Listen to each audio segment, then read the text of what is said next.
Naging matagumpay ang isinagawang scuba sorero at coastal cleanup ng Therma Visayas Incorporated sa Toledo City sa Cebu. Nasa 400 sako ng basura ang kanila nahakot. Yan ang ulat ni Jessie Atienza ng PTV Cebu. Kanya-kanyang bit-bit ng sako ang mga volunteers para sa isang misyon. Kailangan nilang alisin ang mga basura sa dalampasigan at maging sa karagatan ng Barangay Bato. Kabilang sa mga lumahok ay ang 2 buwan pa lang na empleyado na si Chrismer. Mas namulat daw siya sa pagbibigay halaga sa kalikasan dahil sa ganitong aktibidad. Actually po, nakakagaan po sa feeling at saka fulfilling po. Ano yung mga nakuha niyo po, sir, mostly? Mostly po plastics, mga ito, tapos bola, meron eh. So usually po, lahat po, mga puro plastics.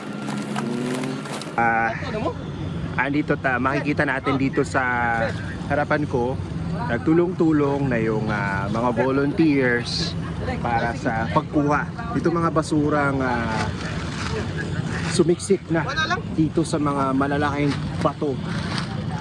Yun nga, ang sabi nila, karamihan sa mga nakuha nila talagang mga plastic materials so na mga basura. Kaya naman kailangan mag-effort talaga nila na kunin yung mga basura kasi andun sa ilalim ng mga bato.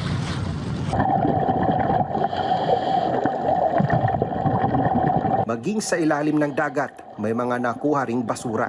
Pero ang magandang balita, mas kaunti ang mga nakuhang basura ngayon ikumpara sa mga nagdaang taon. Bagay na ikinatuwa ng LGU. I'm very happy to see many corals na, some baby corals pa. What does it mean, sir, kapag mayroong mga ganong klaseng sea creatures? It means that the area is very well protected and at the same time it's very good for them to thrive. And to think nasa harapan. Yes, it's in front of the it's in front of TVI.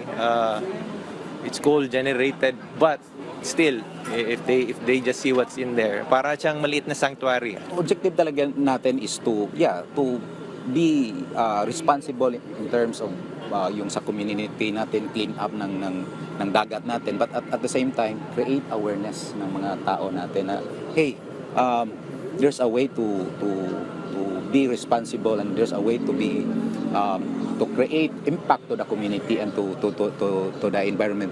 Hindi lang ito ganito lang na parang linis-linis lang, di ba? Monthly clean up lang.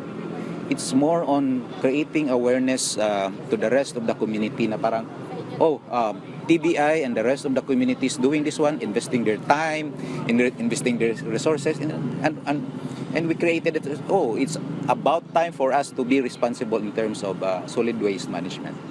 Kabilang ang cleanup drive sa sustainability projects ng Therma Visayas Incorporated na nagbibigay ng 340 megawatts na power supply sa buong Visayas grid. Mula sa PTV Cebu, Jessie Atienza para sa Pambansang TV sa Bagong Pilipinas.